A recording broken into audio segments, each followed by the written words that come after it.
So I went back to the drawing board, and I started playing around with other mediums, doing collages, making papers, and playing with colors, mixing colors. And that's when I really realized that I need to, unleash my creative energy. And that's when I started developing patterns and ideas that I, truly love. And that's where it all began.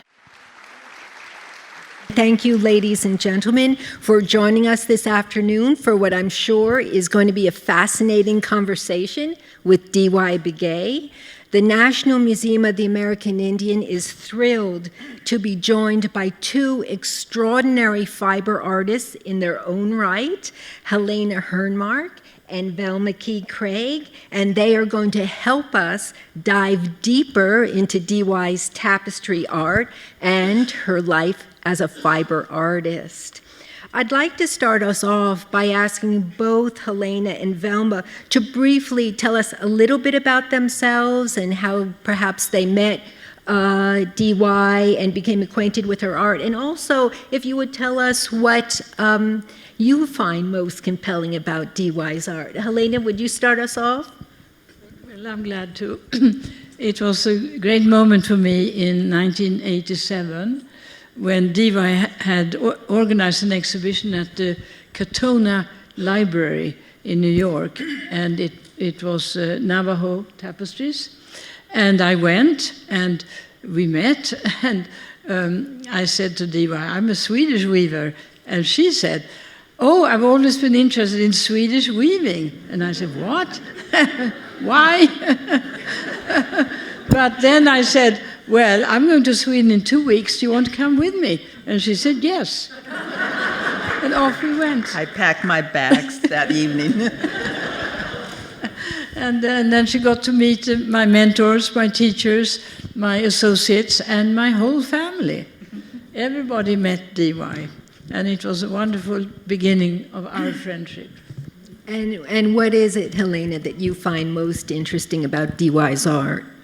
Well, it's pretty obvious. She weaves more than I do, and I do a lot. No, I think it's been very interesting for us to share our ideas and our thoughts and what's important. And a lot of it is very much the same. And I'm just thrilled that this museum exists and also now has this wonderful exhibition of D.Y.'s work, which is, you'll die when you see it, if you haven't already. I'm just thrilled that D.Y. has been able to evolve in the direction that she has into her own artist, her own, and on top of it, she does everything herself. The dyeing is a very important part, and the spinning of the yarn, which her sisters help her with. And then she weaves it all herself. She doesn't have any other hands. And her imagination has just evolved in the most fabulous way. And this you will also see in the catalog. It's a fantastic presentation. And Velma, will you tell us a little bit about yourself and how you first met D.Y.? Yeah, she Velma Kee Craig inishie nash ejitabahanshle. Torich ini basas chin lizatlana dashi chedo Kenya ani dashanella. My name is Velma Kee Craig. I'm a Diné weaver. I first met D.Y., I believe, in person at most likely the Herd Indian Market in Phoenix, Arizona. But before that, we had had conversations, very small, brief conversations online through messaging or email. I don't really know who reached out to who first, but it was really special to me, surprising to me that D.Y. would take time out of her busy day. You know, she's very accomplished. She's an icon. She's a master weaver, and she has this legacy of being the fourth generation Navajo weaver. So, I have Navajo weaving in my history as well, but the way that it came to me wasn't through my grandparents who were both weavers. It was, I learned in a classroom through two other weavers who are Diné weavers, Barbara Teller Ornelas and Linda Pete. So for me, just my experience entering this community of Navajo weavers, I've had a really great experience. And one of those reasons why I have had such a wonderful experience and why it's allowed me to grow as a Diné woman is because weavers like D.Y. Begay sort of take me under their wing and offer me advice and offer me just that family. She's a really special person. So, Velma, fiber artist to fiber artist, weaver to weaver, Diné woman to Diné woman. What is one of the questions you'd most like to ask D.Y. about her tapestry art? Well, D.Y. Diné. Yeah, Diné Assan D.Y. She is considered, as far as I've been reading and what I know about her, is one of the things that she's referred to is a master colorist. So I would like to ask D.Y. About what your favorite color is that you've created. And what is that experience? You know, I want to know not just like what the color looks like, but like what is that sort of like experience in creating that color? That's a very hard question. I even wrote that down in my notes. That's the most complicated question coming from a Diné fiber artist or weaver herself too. I really cannot pick one color that I could say is my favorite because I do a lot of the dyeing process, and I just think I just naturally love every color that I have. Forged, gathered, dried, processed, and each dye bath brings those wonderful colors to my eyes. So I don't have one particular color that I would choose, from. Each dye bath, has given me some of the most beautiful colors. So that's my answer. D.Y., one of the things I've always, I had noticed about you that you use many different dye sources to create the same families of colors. So I just find it interesting that you can get different variations of red from different dye sources. So you're working with a lot of different dye sources, essentially just to work within the same dye family. It's a big open pot. That's one of the process that I really enjoy doing is developing and making my own colors. And each dye bath, each project is a project, and it's like a science project. So there are always pots of this or that, and sometimes they look very dangerous or poisonous. But it's when I start dyeing, I usually dye with my sisters too, because I'm also teaching them some of the dyeing process and some of the materials, some of the plants that we use for dyeing. And it's, I really don't have a formula for everything I do. A lot of it's estimating, that's just the way we are in my culture and my family. But yes, there's always a lot going on, and a lot of it is also seasonal too. So we pick during when the plants are ready, when they're going to be processed. And the dyeing also, the native dyes that we use also has different uses too. So when during some of the seasons when we're picking, we're also could be picking the plants for medicinal use or for drinking. And for me, I usually think about the colors first. But yes, it's an ongoing project. There's never one of the same kind of process or even experimenting. I'm still learning a lot. It has never ended, and there's always a new source. There's always a new plant, to try and to see what colors I can get. Helena, has going through the Sublime Light retrospective generated any questions for you for DY? Well, you already answered about the dyes, I think, very well. So my question was, what else do you love about what you do?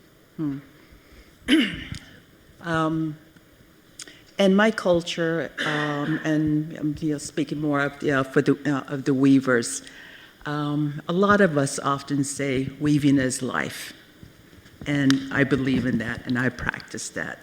And I love my life, and I love what I do, in all aspect of my weaving, whether it's getting my sister to start sharing, or to tell my sister you need to vaccinate, and helping her with the lambing season, and processing the wool from shearing to its final production as yarn.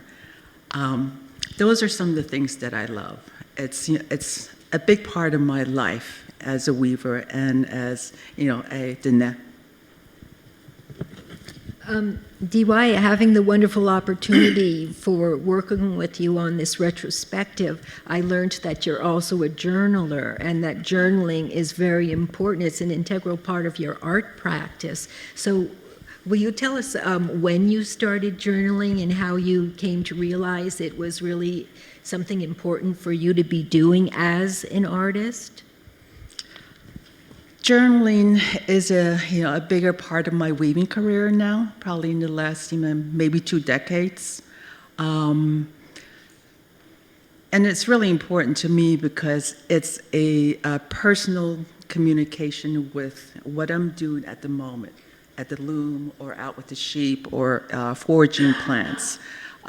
It helps me maintain the information, and it helps me look at what I've written maybe last month or 2 months ago, and I go back and meditate on some of those. So there's a lot of bonding process as I'm journaling with a current tapestry on my loom.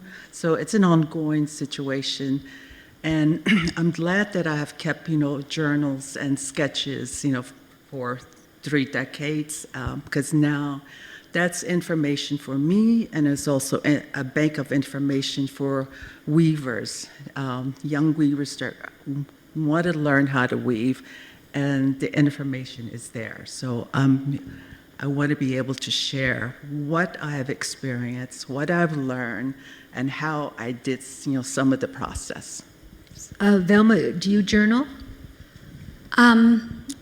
Yeah, what I've learned, in being invited to this, to be a panelist for this event here, I got to read the catalog a little earlier than everybody else.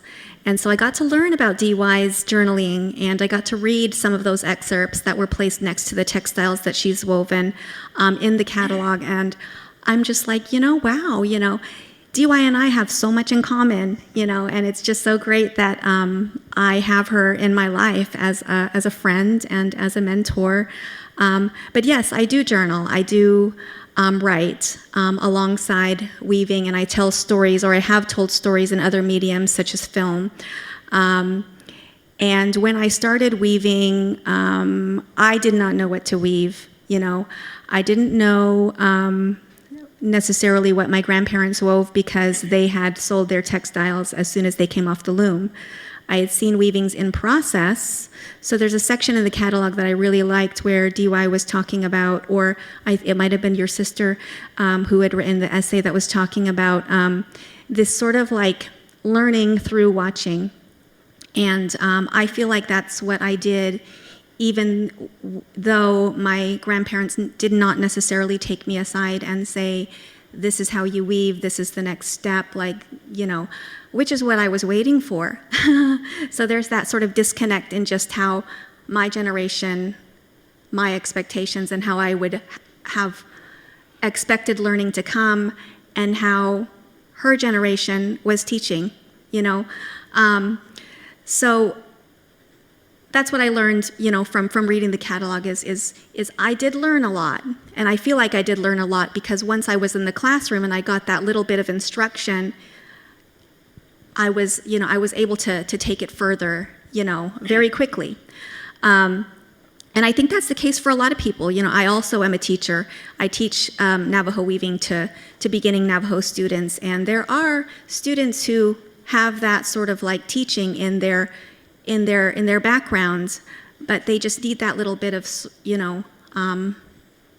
they just need that little bit to get them to understand how to put the pieces together, or maybe just confidence. Maybe the classroom just brings them a little bit of confidence. But and this just, maybe I'm scattered here, but it brings me to, this idea of what you're saying. DY, weaving also brought me to working in the museum. I'm working in a museum, in the Heard Museum, as an assistant curator now because I was drawn to, seeing what types of weavings were in the collection.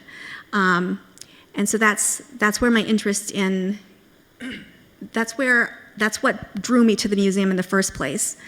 But one of the things that I came across in our collection at the Heard Museum, with respect to palette of cochineal, which we have in our collection, is D.Y. Begay has, she's very organized. I just love that about her. She's like super organized. But she had provided cards with the yarn samples of each of the different yarn colors that were used within this textile. Along with little notes, that kind of give us insight into the pan that was used. What material was this pan made of? The water, was it distilled water? Was it tap water? The plant, or whatever the source was for the color. So she's putting in place so many ways for people to learn from what she's doing. And that's so needed, It's a traditional Diné woman, understanding that natural passing along of some of our traditional practices isn't necessarily going to always be passed down that way. So she's providing a variety of different ways for up-and-comers to learn. Thank you. Well, I want to add to that. Since we started working on the exhibit, which is about 4 years ago, it really gave me the opportunity to organize my archive. And I felt like I've relearned about my work and what I've gone through all those years, and organize my work. And it's all, a lot of it is in my journals. So I feel like I've relearned about my work in the last few months or last few years. And I'm glad that I've kept those journals and sketches, because it is a bank of information for the future weavers. D.Y., you just mentioned your sketches, and we were fortunate enough to get a few of your sketches to have them in the retrospective. Will you talk about how often you sketch and how much that is a part of your art practice? It's a very good part of my daily life, sketching. I'm always, stopping in my mid-step to take a photograph of a piece of rock on the sidewalk or on the trail, or photographing the colors in the sky. And I often carry a little sketchbook, which Helena has. I've got your ideas, so anyways, but it's an ongoing process. But today I've been spending a lot more time thinking about other phases to come. Been getting into other mediums like painting, and basically focusing on colors when I'm doing sketches or when I'm doing watercolor.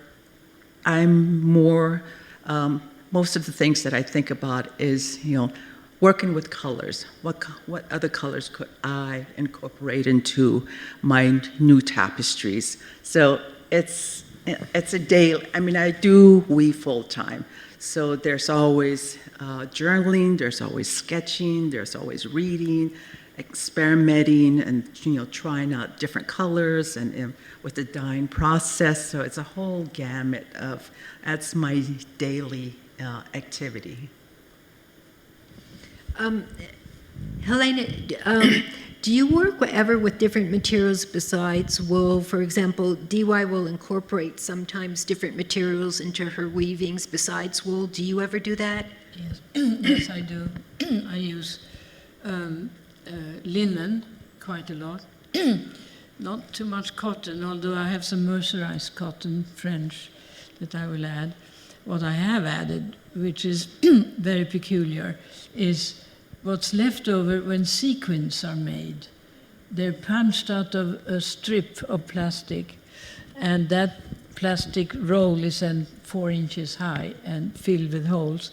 And I fold it several times to make it stiffer, and I use it underneath the weft to allow a structure to hold the wool, because I have felt that when you pack the wool too hard, you pack all the air out of it, you lose some of its brilliance.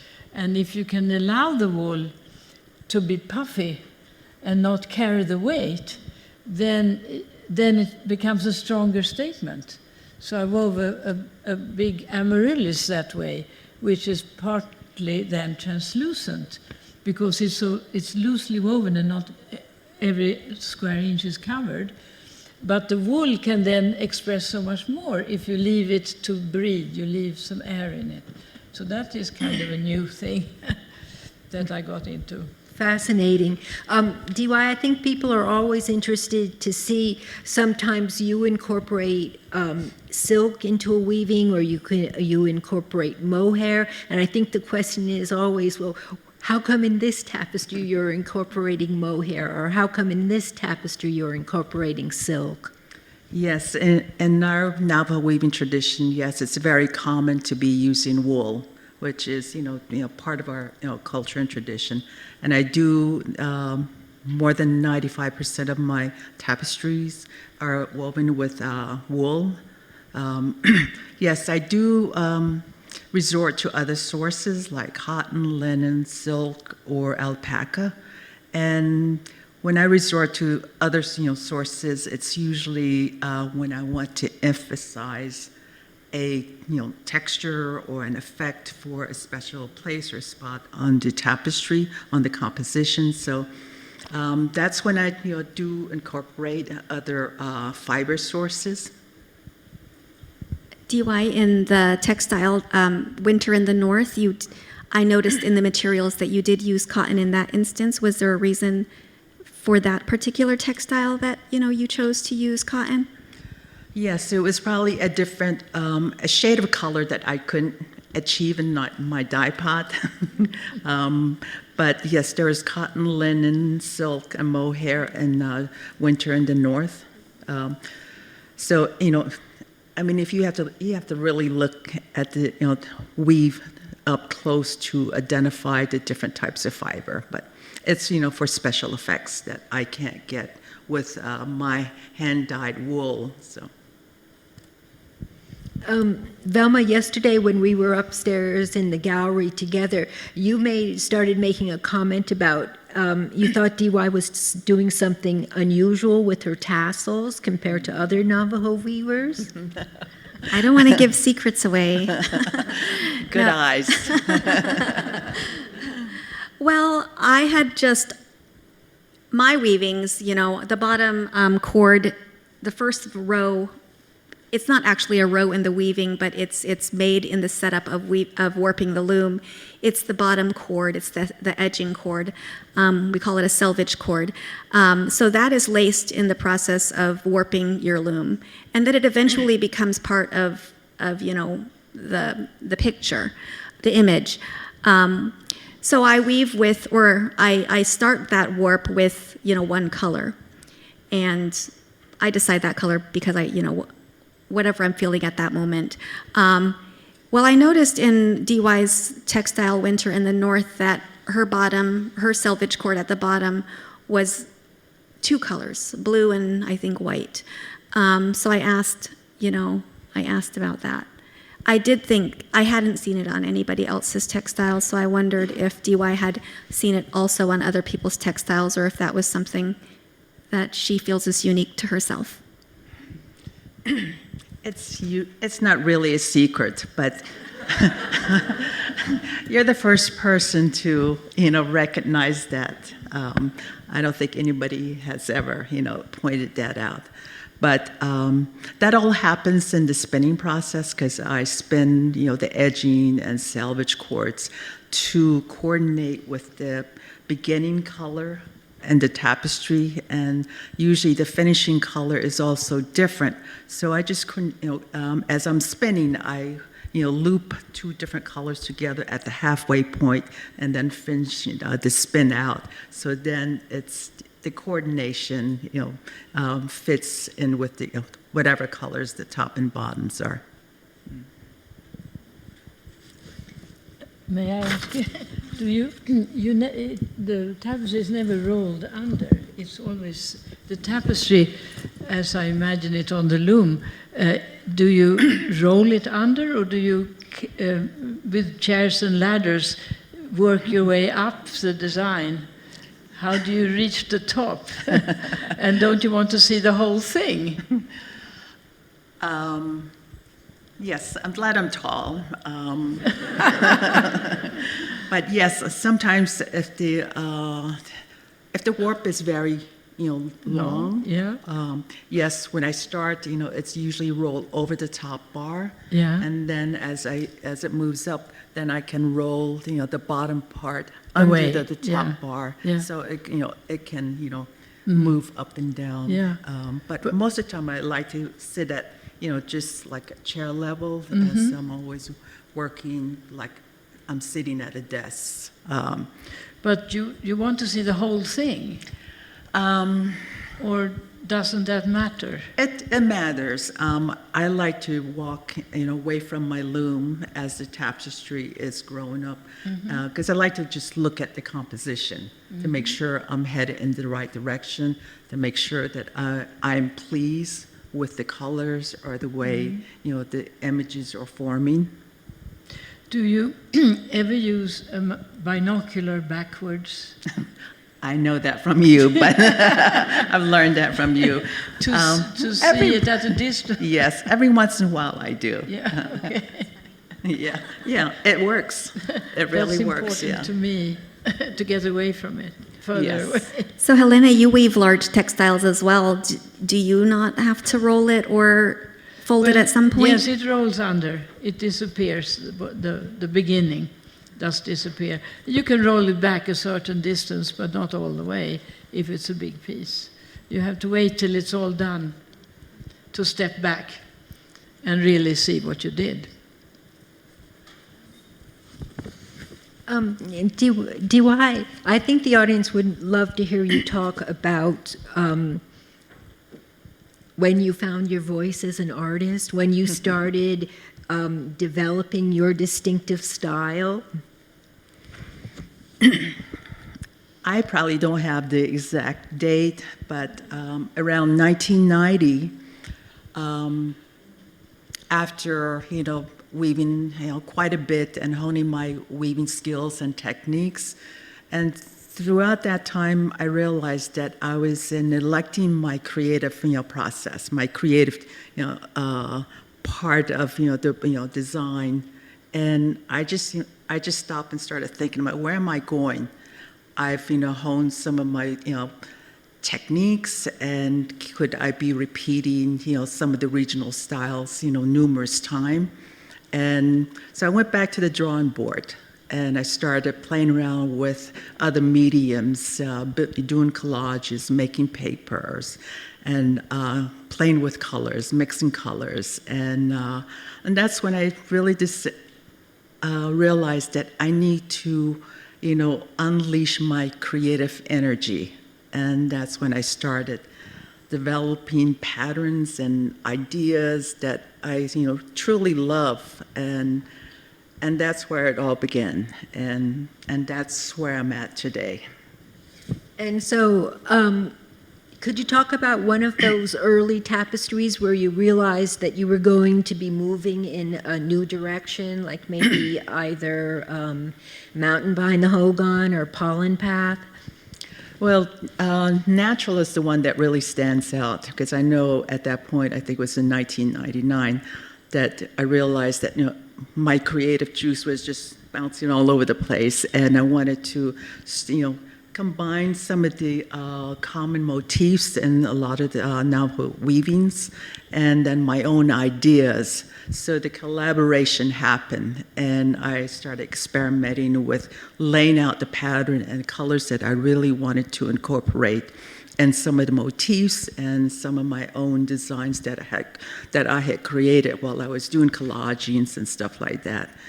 And it really did, I think that really got me started on, say, well, I can do this because this is what I visually am very attracted to, and that's where it all started. The natural was, the first piece that I completed, and I was very happy with it. The composition suited my eyes, and the colors were right, and it's still, I still had the inclusion of some of the common motifs that you see in some of the regional style weavings. Mm-hmm. And then throughout your entire artistic career, I believe you're moving quite often in between doing abstract landscapes, sometimes geometrics, and then sometimes figurative. So can you talk about what makes you move from one compositional style to the other? Yes, I certainly do really enjoy creating my own pattern, which a lot of times it's very horizontal. A lot of inspiration from the landscape and my environment. And you often see a lot of undulating formation, horizontally. Every once in a while, I just need a change of pace. So I'll, start working with other shapes, more, common shapes that you see in other textiles, and I play with the ideas, the shapes, and how I can coordinate them, and that also takes me back to working with the most basic, simple lines and shapes, because it is very difficult to weave straight lines. So I have to go back and practice weaving straight lines sometimes, or weaving, different shapes and how I can coordinate. It's, there's just a lot of information, and it's all in my journal somewhere. The other thing that's come out in working with you is just how extensively you've traveled and how your travels have really been, they've dealt a lot with you going to other communities to learn about their weaving traditions. Can you talk a little bit about your travels? I love traveling, and they are a source of information for me and inspiration, because weaving is a universal language. I might not speak Quechua, I might not speak Spanish, but when I worked and did a lot of collaborative work with other weavers from Peru, Guatemala, Japan, different places, and when a weaver meets another weaver, we understand what a warp and a weft is and what happens when you start inserting color yarn. And it's, I sat down with a group of weavers in Peru and Cusco, and we just shared information by showing. And that's a natural source of information for me. I learned by watching the women in my family, my grandmother and my mother, because somebody was always weaving in their home. There was always a loom somewhere. It could be outside or it could be indoors. So, just observing what they were doing. I mean, I didn't understand what they were doing when I was 5 years old.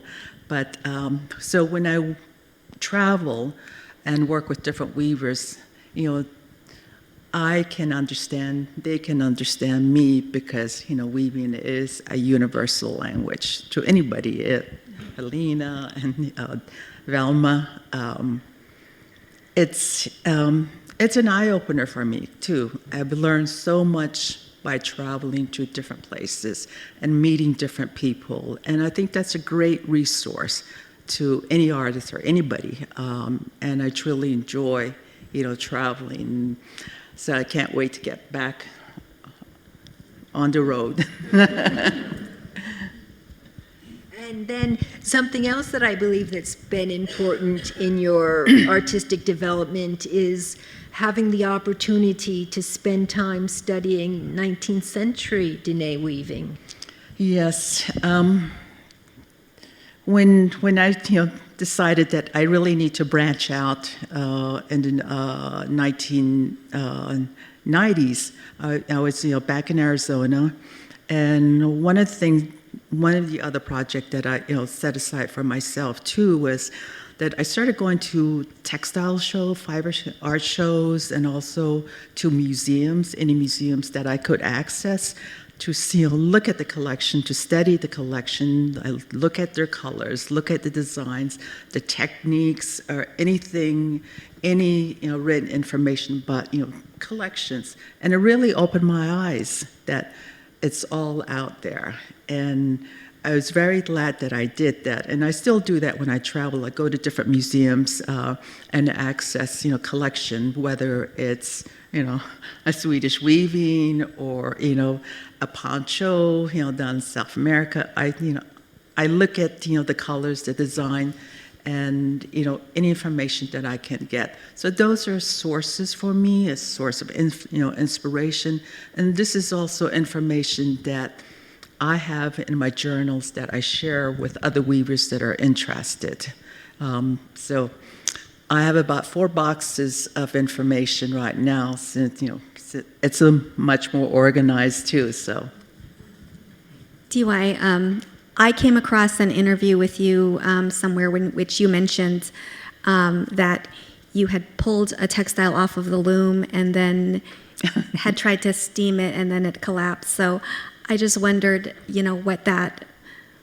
you remember that and if you wanted to speak on that. Lesson learned. A big lesson. It was so interesting you brought that up because, there are the ups and downs of what you create on it, on your loom. I've had some mishaps. One example is I had finished a tapestry and I decided to clean it up, and there was one area that I thought needed flattening out. So I took out an iron, steam, and I started, and it shrunk in front of my eyes. Yeah, that's wool. And I couldn't fix it. So what should I have done before I did that? I should have talked to a conservator or a restorer to find out if that's the right thing to do. But it didn't all go to waste. So I took it apart and salvaged a piece and made a pillow. And I gave it to a friend, a very good friend, and it served their decor in the house. And it looks lovely.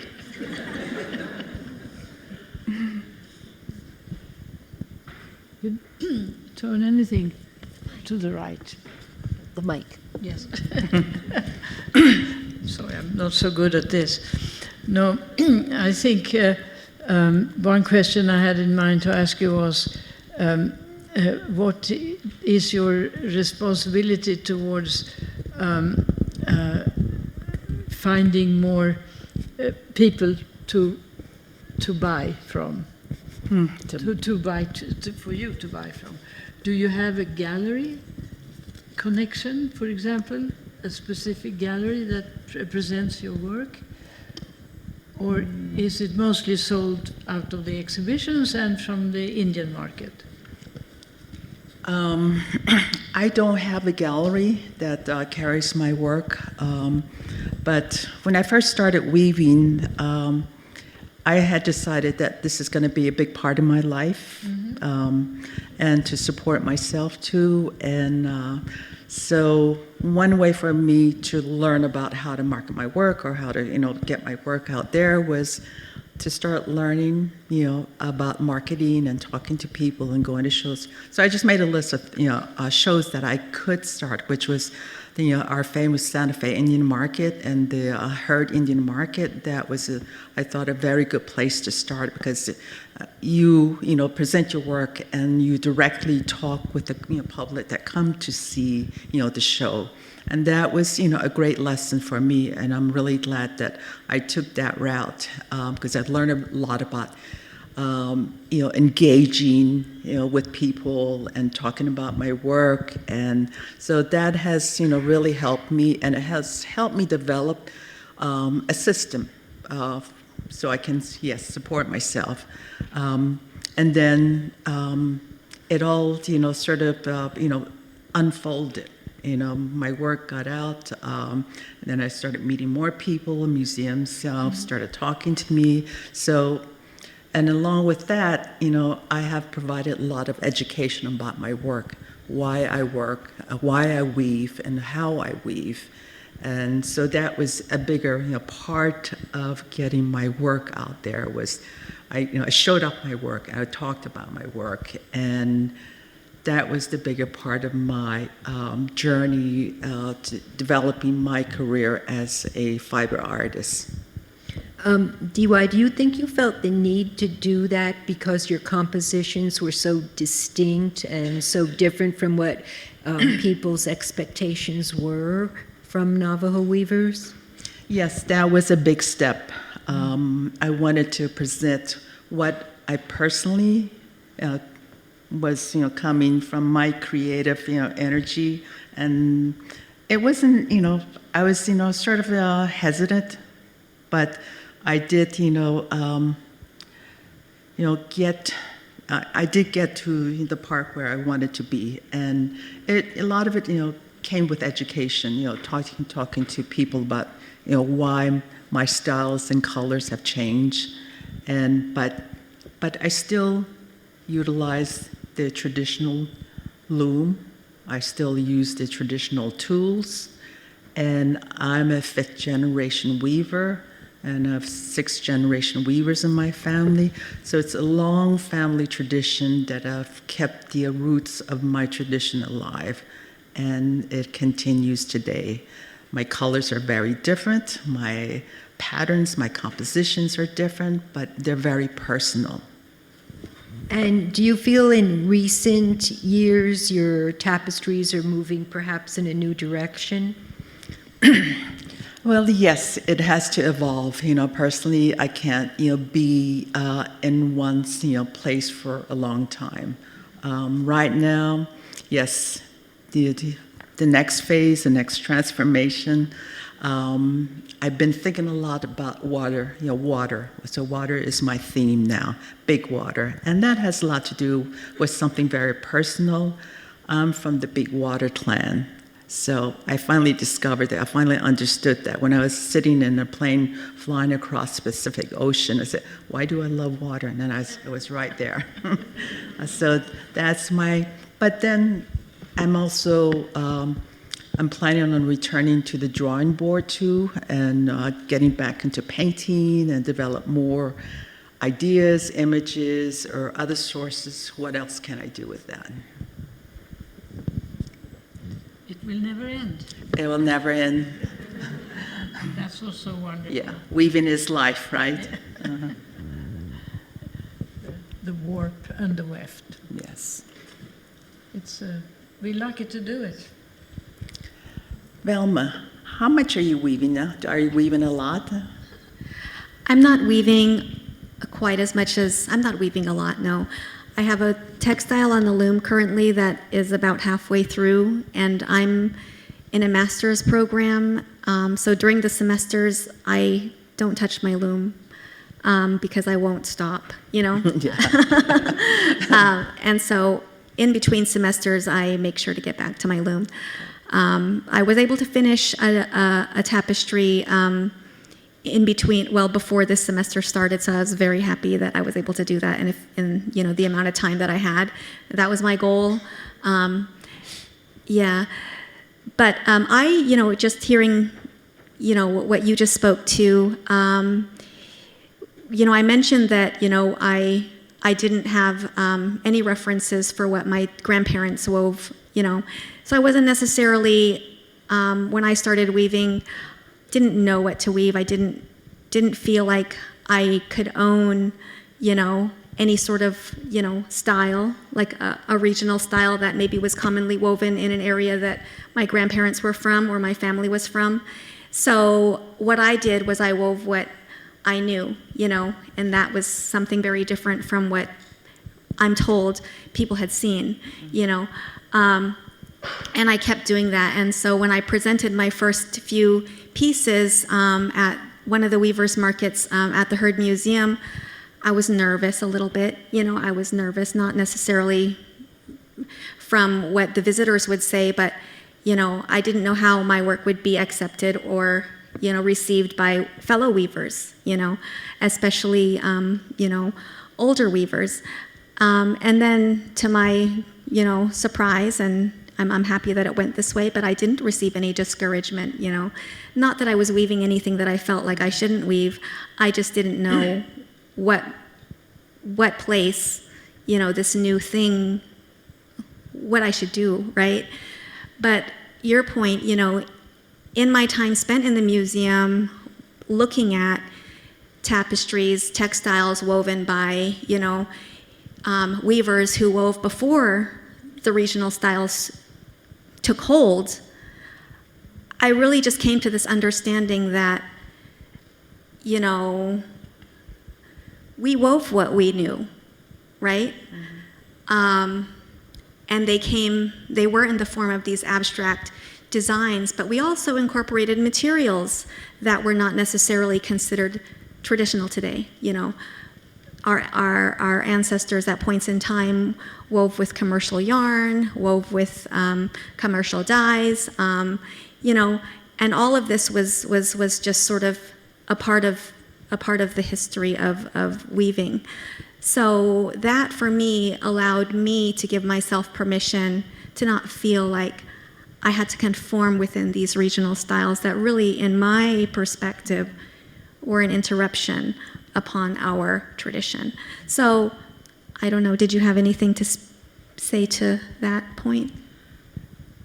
Yeah, I never felt conform to do regional styles, and I actually encourage young weavers to express their creative sources, and because today we have access to technology, and it's and that really helps. You have iPads, iPhones, and they know how to manage technology, and there are apps that you can sketch on your iPad, and it's very easy. Yes, I do encourage, especially a lot of the younger weavers. Even today, there was a young girl. She showed us her notebook, and she took notes and did sketches from the exhibit, and that was very impressive. Yes, I never really felt compelled to do Chinle style, which is the area that I come from. I love them, I admire them, and I acknowledge weavers that do beautiful regional style work. And I have to mention this.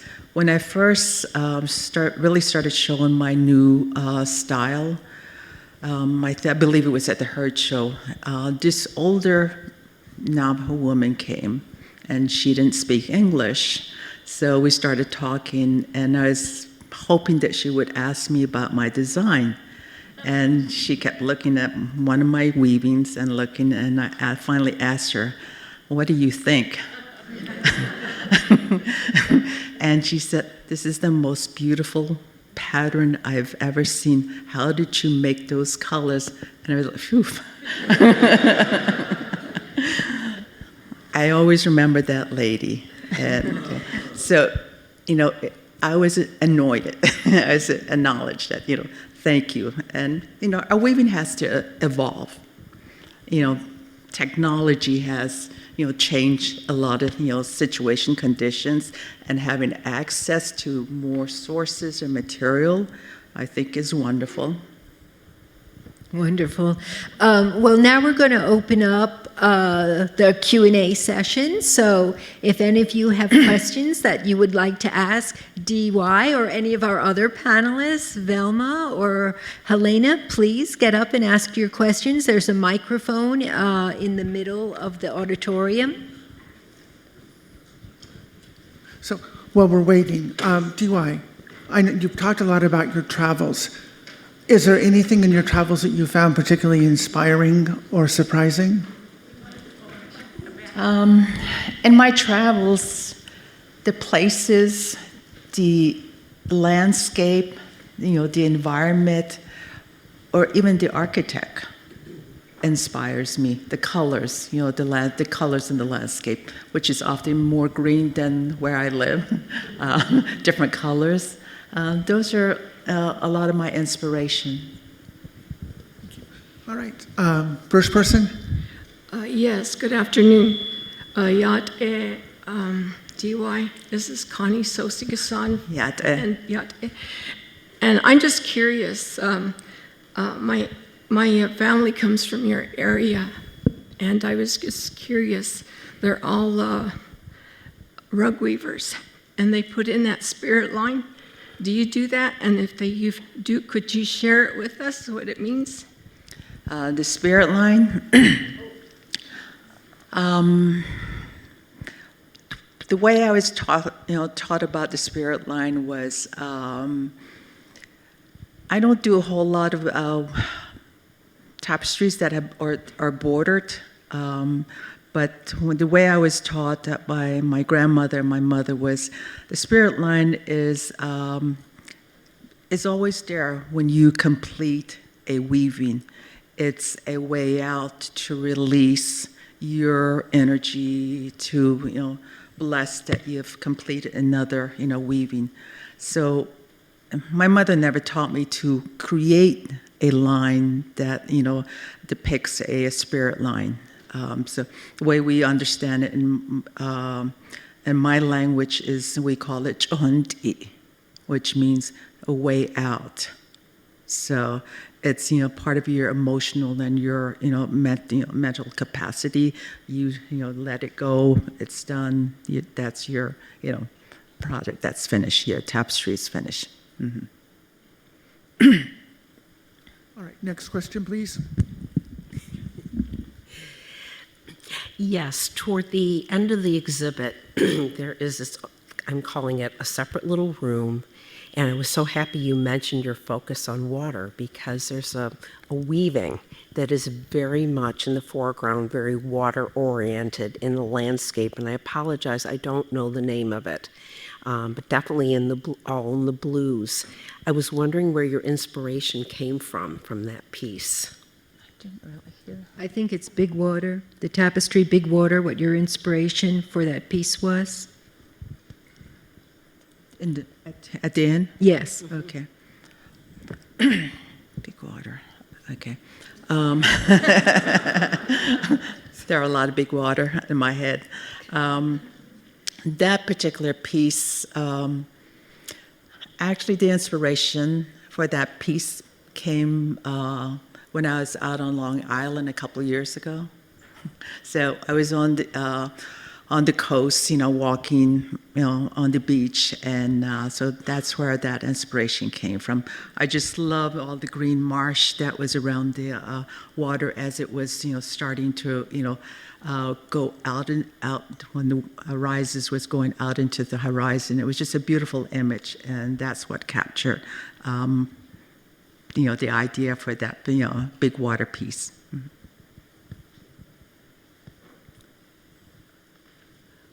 My understanding is that you primarily use your own yarns, which you spin. Could you talk a little bit more about that process, what breeds your sister runs, the tools you use for spinning? Do you do traditional two-ply ZS, or do you do singles, or what do you use?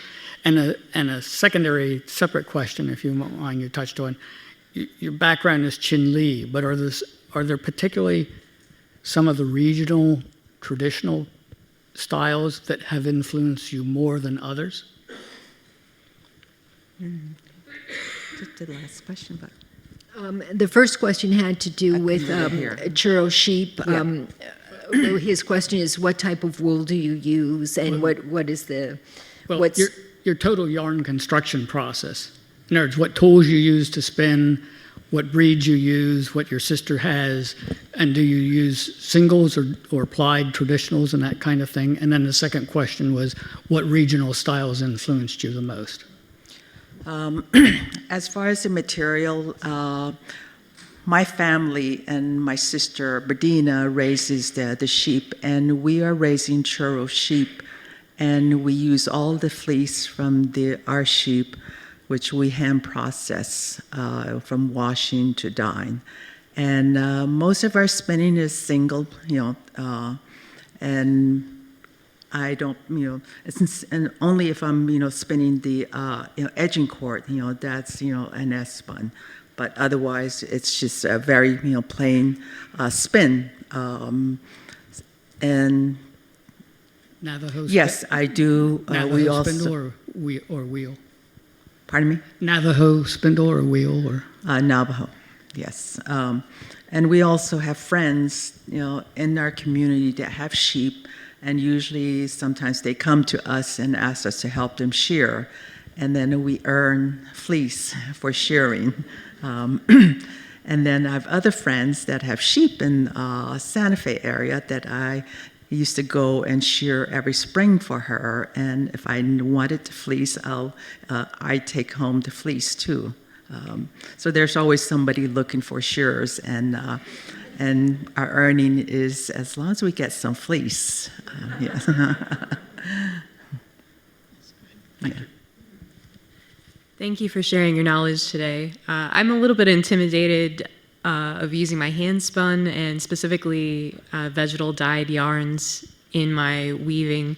I'm wondering how you approach using vegetal yarns that are fugitive and accounting for any changes that may occur to those colors over time or due to sun exposure, whether that's part of just your letting go of the piece once it's done, or you do some kind of active planning and accounting for that when you're weaving.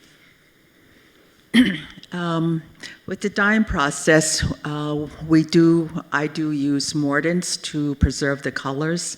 I mostly use alum to preserve the colors. And every once in a while, yes, I do light tests, but not very often. Mm-hmm.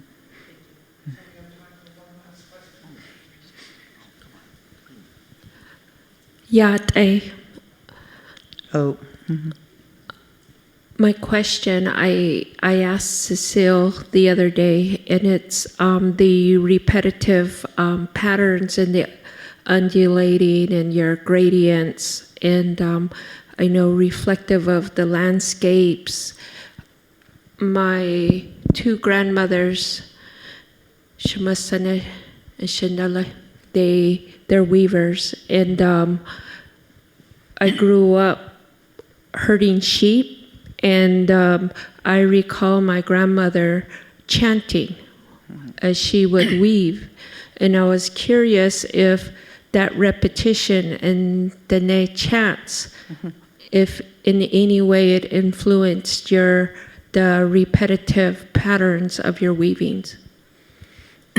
Not necessarily. A lot of my repetitive formation is it's like painting for me. I repeat certain patterns to emphasize areas, shapes, incorporate colors that I think or I know will coordinate well and will work well together, and also what's visually very pleasing to me. And there are other ideas.